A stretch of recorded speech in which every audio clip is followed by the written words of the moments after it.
नमस्कार प्रिय दोस्तों, आज इस वीडियो में हम जानेंगे संजीवनी बूटी के बारे में 10 रोचक तथ्य और इसके जुड़े फायदे। इसलिए दोस्तों वीडियो को अंत तक जरूर सुनें और चैनल को सब्सक्राइब जरूर करें। दोस्तों, संजीवनी बूटी के बारे में आप सभी जानते होंगे। इसी संजीवनी बूटी के पहाड़ को वीर हनुमान हिमालय पर्वत से उठाकर लंका ले आए गए थे तथा उसी के द्वारा लक्ष्मण के प्राण बच पाए थे। इसके पश्चात यह पर्वत हनुमान पुनः उसी स्थल पर छोड़ आए। आज हम आपको संजीवनी बूटी के बारे में 10 ऐसे रोचक तथ्य बताएंगे जिन्हें जानकर आप आश्चर्यचकित रह जाएंगे। यह बूटी हिमालय पर्वत के एक पहाड़ पर पाई जाती थी जो कैलाश पर्वत तथा ऋषभ पर्वत के बीच में स्थित था। वर्तमान में इसका स्थान उत्तराखंड राज्य के चमोली गांव में द्रोणगिरी गांव माना जाता है। कुछ लोगों के अनुसार इसका स्थान उड़ीसा के गंधर्व पर्वत भी है। इस बूटी के साथ 3 अन्य बूटियां भी थी जिनके नाम विशल्यकारिणी, स्वर्णकारिणी तथा संधानी था।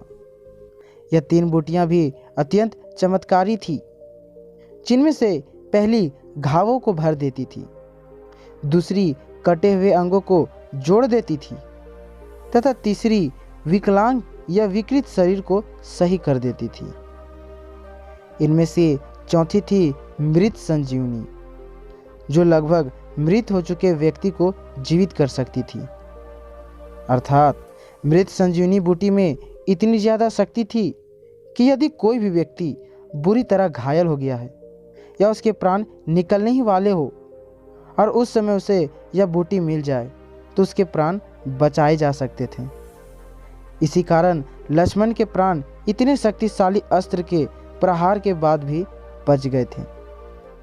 यह बूटियां देवताओं तथा दानवों के द्वारा समुद्र मंथन के समय निकली थी। इसके प्रभावों को देखते हुए देवताओं ने इसे गलत हाथों में पड़ने से बचाने के लिए हिमालय में छुपा दिया था। यह बूटी इतनी ज़्यादा चमत्कारी थी कि किसी के वहां आते ही यह अपने आप लुप्त हो जाती थी तथा किसी को दिखाई नहीं देती थी।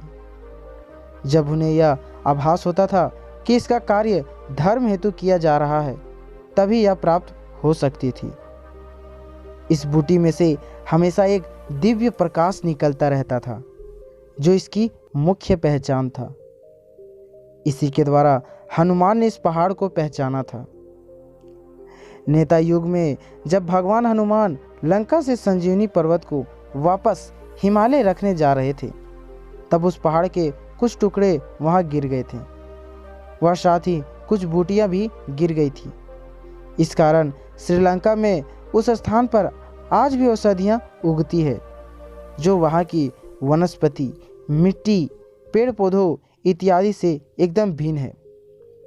कहते हैं संजीवनी विद्या का ज्ञान दैत्यों के गुरु शुक्राचार्य ने भगवान शिव से सीख लिया था, जिससे उन्होंने कई मृत दैत्यों को जीवित कर दिया था।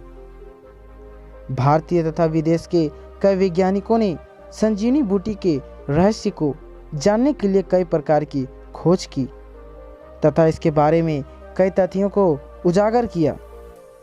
वैज्ञानिक दृष्टि से इसे कई प्रकार के भिन्न भिन्न नाम दिए गए हैं।